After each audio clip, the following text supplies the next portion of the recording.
завод Коксахим. Это то, что является достопримечательностью горнолыжного курорта. Вот смотрим, один из самых крутых участков на подъемнике. Здесь достаточно сложно для сноубордистов. Рядом идет крутой участок у трассы скоростной спуск. Все в буграх.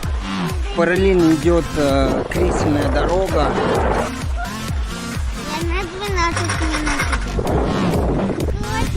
Поднимаемся наверх, здесь дует сильный ветер. Очень сильный ветер.